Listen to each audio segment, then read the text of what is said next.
Annyeonghaseyo. Halo teman-teman. Di sesi kali ini kita akan membahas struktur kalimat dalam bahasa Korea dan kita juga akan membedakan kata kerja, kata sifat, dan kata benda.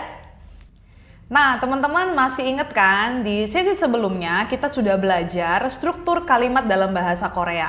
Kalau dalam bahasa Indonesia ada S, P, O, dan K. Tapi kalau di Korea, predikatnya selalu ada di akhir menjadi S, K, O, P. Nah, teman-teman lihat di sini.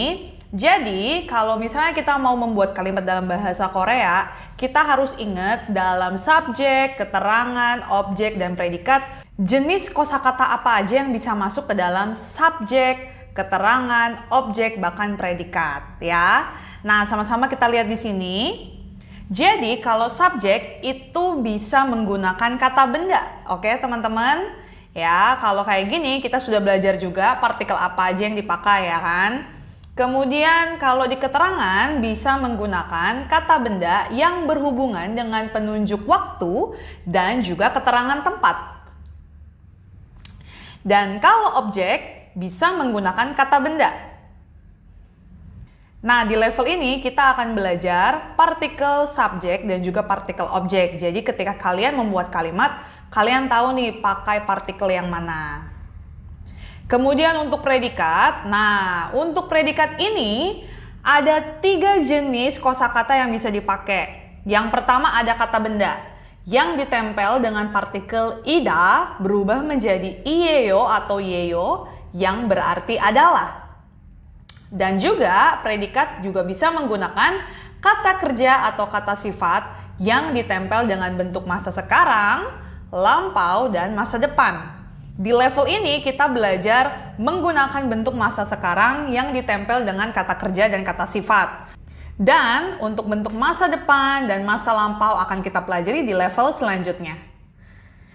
Nah, teman-teman langsung aja yuk kita review kosakata dasar yang jenisnya adalah kata benda. Oke, langsung aja kita lihat kata benda dalam bahasa Korea tuh ada apa aja ya. Oke, sama seperti di Indonesia ya teman-teman jenisnya. Murid, guru itu termasuk dalam kata benda. Oke, murid dalam bahasa Korea kita sudah belajar kan ya? 학생, 맞아요. 학생. 그리고 kalau guru itu adalah 선생님. 선생님. Dan dokter dalam bahasa Korea adalah 의사. Dan penyanyi dalam bahasa Korea adalah 가수. Oke, jadi teman-teman bisa lihat di sini ya. Berikut adalah list kata benda ya. Ada 학생, 선생님 yang sudah kita pelajari ya teman-teman. 학생 itu murid, 선생님 guru, 의사 dokter, 경찰 itu polisi, 가수 itu penyanyi, film itu 영화. Kemudian bahasa Korea adalah 한국어. Buku cek. Meja belajar, 책상, TV, TV, dan masih banyak lagi. Pastinya ada kata benda yang lain yang sudah kalian pelajari di level ini ya. Nah, intinya teman-teman, kata benda itu biasanya yang jumlahnya itu bisa dihitung. Dan kata benda ini biasanya bisa digunakan sebagai subjek atau objek. Selanjutnya kita akan lihat kata kerja. Kita sambil review lagi kosakata kerja dalam bahasa Korea. Oke, ada tidur dan ada membeli ya teman-teman. Oke, tidur dalam bahasa Korea adalah 자다. 자다. Membeli 사다. 사다. Dan kata kerja selanjutnya ada 보다. Boda memiliki 2 arti, bisa menonton, bisa juga melihat. Dan yang selanjutnya ada makan dalam bahasa Korea adalah 먹다. 먹다. Membaca 읽다. 읽다. Teman-teman sudah diajarkan ya cara membaca kosakata dasar dari baca ini, walaupun ada 2 konsonan rangkap, ada liil dan giok, teman-teman bisa baca yang gioknya saja karena ketemu dengan konsonan di suku kata selanjutnya. Dan selanjutnya ada membuat. Dalam bahasa Korea, kosakata kerja dasarnya disebut mandelda. Mandelda. Dan mencintai, saranghada. Saranghada. Bekerja ada ilhada. Ilhada. Dan berolahraga, 운동하다. 운동하다. Berenang ada 수영하다. 수영하다. Belajar 공부하다. 공부하다. 공부 ini diambil dari kata benda, kemudian ditempelkan dengan kata kerja dasar dari melakukan, yaitu hada. Jadi ketika digabungkan, gongbu ditambah hada menjadi belajar. Dalam bentuk harfiahnya melakukan pembelajaran. Tapi langsung bisa kita artikan sebagai belajar. Oke, kita lihat di sini ya teman-teman, kosakata kerja. Oke, jadi jangan lupa teman-teman diingat ya kosakatanya. Di sini sudah ada list seperti tadi kata benda, jangan lupa dihafalkan ya teman-teman. Oke, ada mokta, makan, ikta, membaca, mandelda, membuat, boda, melihat atau menonton, sada, membeli, 운동하다, berolahraga, 좋아하다, menyukai, 공부하다, belajar, 사랑하다, mencintai, 수영하다, berenang. Dan terakhir ada ilhada, bekerja. Jadi kosakata kerja itu kosakata yang berhubungan dengan kegiatan, aktivitas, atau perbuatan yang dilakukan oleh subjek. Teman-teman ingat-ingat ya, pokoknya yang berhubungan dengan aktivitas, perlakuan, perbuatan, dan tindakan yang dilakukan oleh subjek. Kalau kita lihat di sini, tadi ada kosakata kerja seperti gongbuhada, ya kan? Nah, ada lagi 좋아하다, 사랑하다, 수영하다, ilhada. Nah, kita lihat yuk kenapa ada kata kerja yang pakai hada. Oke, jadi untuk kata kerja yang berakhiran dengan hada, ini semua gabungan dari kata benda ditambah dengan kata kerja hada yang berarti melakukan. Teman-teman lihat di sini, undong itu berarti olahraga dan kita tambah hada berarti melakukan dan bisa kita artikan sebagai berolahraga. Nah, karena dia diambil dari kata benda, maka sebenarnya undongnya ini bisa kita tambahkan partikel objek yaitu el. Kalau teman-teman lihat ya di sini ada el. Oke, jadi bisa disebut undongel hada dan juga bisa disebut undong hada. Teman-teman bisa sebut dengan el dan tidak disebutkan dengan el juga tidak masalah. Tidak apa-apa ya teman-teman. Oke, masih sama-sama tepat. Sama dengan gongbuhada, bisa kita bilang dengan gongbuhada atau gongburel hada. Sama juga dengan saranghada. Kita tahu sarangnya sendiri itu adalah kata benda yang berarti cinta. Nah, kalau kita tambah dengan hada berarti kita melakukan perbuatan atau melakukan tindakan cinta itu, yaitu mencintai. Jadi sarang plus hada menjadi sarangel hada atau saranghada berarti mencintai. Begitupun juga dengan 수영하다.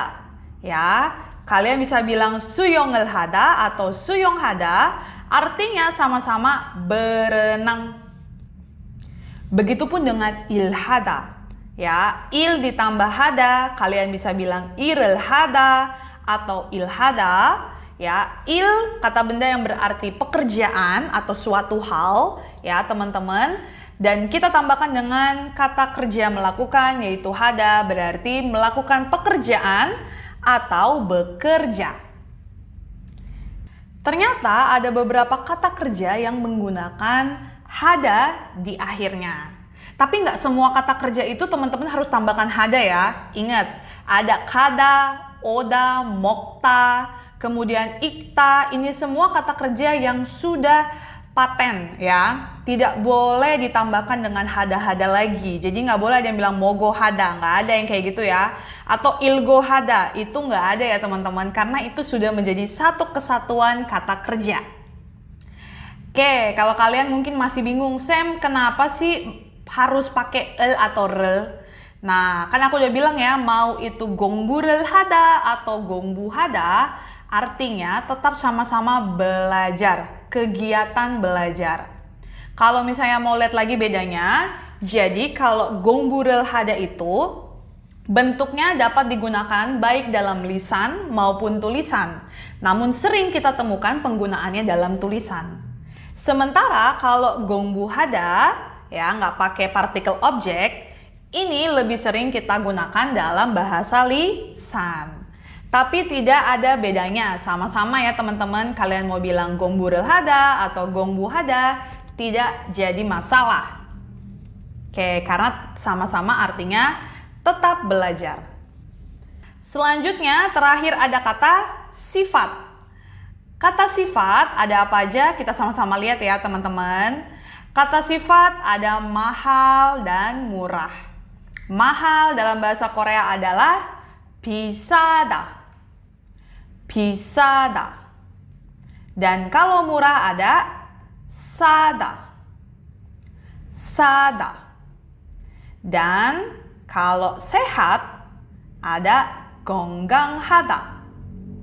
건강하다. Dan ada lelah 피곤하다. 피곤하다. Hangat ada 따뜻하다. 따뜻하다. Berbahagia ada 행복하다. 행복하다. Nah, sama ya. Ada beberapa kata kerja yang belakangnya pakai hada, begitupun kata sifat ada juga yang belakangnya pakai hada. Contohnya seperti 행복하다. Oke, kita lihat lagi listnya di sini. Teman-teman sambil diingat ya, sambil dihafalkan. Ada 좁다, yaitu artinya bagus. 비싸다, mahal. 싸다, murah. 있다, ada. 없다, tidak ada. 많다, banyak. 적다, sedikit. Dan di sini ada kata sifat yang belakangnya memakai hada. Ada sehat, yaitu 건강하다. Bahagia, 행복하다. Lelah ada 피곤하다. Hangat ada 따뜻하다. Kuat ada 든든하다. Perlu 필요하다. Ya, perlu ini bukan kata kerja tapi menjadi kata sifat ya teman-teman. Gemuk, 통통하다. Oke, sambil teman-teman hafalkan ya. Jadi aku sambil jelaskan lagi bagaimana kita bisa membedakan mana kata sifat dan mana kata kerja dan juga kata benda. Untuk kata sifat, kosakata sifat ini biasanya yang maknanya adalah mendeskripsikan atau menggambarkan suatu subjek. Kalau kata kerja, apa yang dilakukan subjek kan? Kegiatan apa yang dilakukan subjek. Tapi kalau kata sifat yang menggambarkan atau mendeskripsikan sebuah subjek. Oke, jadi teman-teman bisa lihat kan di sini. Jadi intinya kata sifat ini dipakai untuk menggambarkan atau mendefinisikan sebuah subjek.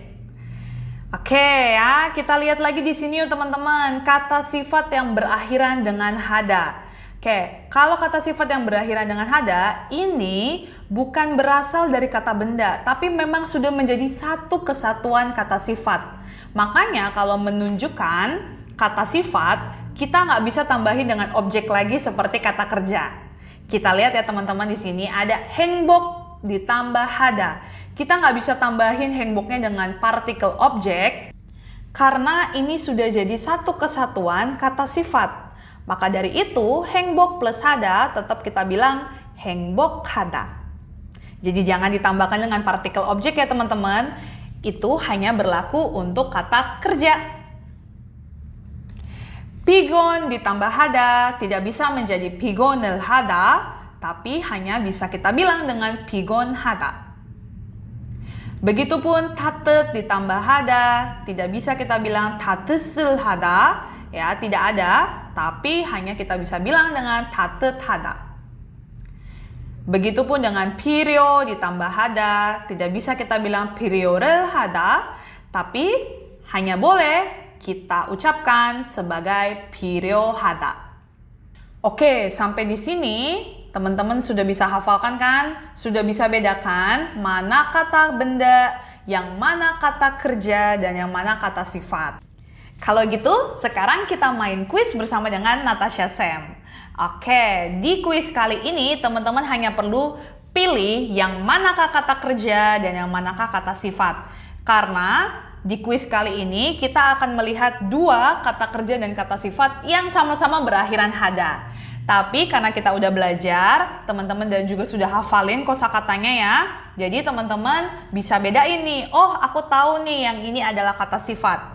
Atau yang ini adalah kata kerja ya. Jadi kalau kalian mau menghafalkan terlebih dahulu, aku kasih waktu 5 menit untuk menghafalkan list kosakata baik benda, kerja maupun kata sifat yang tadi sudah aku tunjukkan di screen.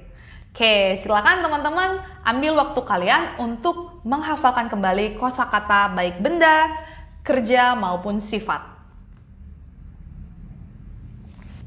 Oke teman-teman, gimana? Sudah dihafalkan kan? Oke, nggak perlu hafal semua, yang penting kalian bisa bedain yang mana kata kerja ataupun kata sifat. Oke, sekarang kita mulai kuisnya ya. Apakah kalian siap? 준비됐나요? 네, oke. Kita lihat di sini. Kuis yang pertama soalnya adalah lingkarilah yang mana kata kerja. Oke, kita lihat di sini ada 공부하다 versus 튼튼하다. Oke, kira-kira yang mana yang benar ya teman-teman? Oke, 잘했어요. Yang benar adalah 공부하다. Karena 공부하다 berarti belajar. Kegiatan belajar. Maka yang benar kata kerja adalah 공부하다. 아주 잘했어요. Selanjutnya ada lingkarilah yang mana kata sifat. Apakah 사랑하다 versus 필요하다. Kira-kira yang mana ya? 아주 잘했어요. 필요하다. 딩동댕. Kalian benar teman-teman. Selanjutnya, mari kita lingkari yang mana kata kerja. 행복하다 versus 수용하다. Yang manakah yang berarti kegiatan? 맞아요. 딩동댕. Yang benar adalah 수용하다. 잘했어요. Selanjutnya lagi, lingkarilah yang mana kata sifat. Apakah 피곤하다 versus 수용하다? 너무 잘했어요. Ya, 피곤하다 artinya lelah, jadi masuk ke dalam kata sifat. Selanjutnya, lingkarilah yang mana kata kerja. Apakah 운동하다 atau 건강하다? 너무 잘했어요. Yang benar adalah 운동하다, karena 운동하다 adalah kegiatan berolahraga. Jadi masuk ke dalam kata kerja. 너무 잘했어요. Bagaimana dengan 건강하다 teman-teman? 건강하다 adalah kata sifat yang berarti sehat ya. Jadi kalau kita berolahraga, kita pasti sehat ya. Kata kerjanya dulu 운동하다, kemudian mendeskripsikan subjeknya. 저는 운동해요. 저는 건강해요. Ya, saya berolahraga dan saya sehat ya. Jika ditambah dengan 운동하다 berarti kita melakukan kegiatan berolahraga. Tapi kalau kita mau pakai 건강하다 berarti kita menyatakan diri kita ini sehat. 저는 건강해요. Oke, 너무 수고했어요, 여러분. Ya, sekarang kalian sudah makin mantep kan belajar struktur kalimat dalam bahasa Korea. Karena kita sudah belajar banyak kosakata di sesi sebelumnya ketika kita menggunakan bentuk masa sekarang. Maka dari itu teman-teman harus bisa mengidentifikasi mana kata benda, mana kata kerja maupun kata sifat ya.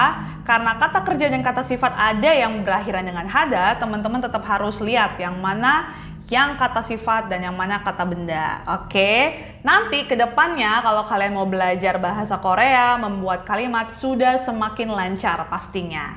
Oke, kalau gitu sampai di sini pembahasan tentang struktur kalimat dan perbedaan kata benda, kata sifat, dan kata kerja bersama dengan Natasha Sam. 감사합니다. 안녕하세요.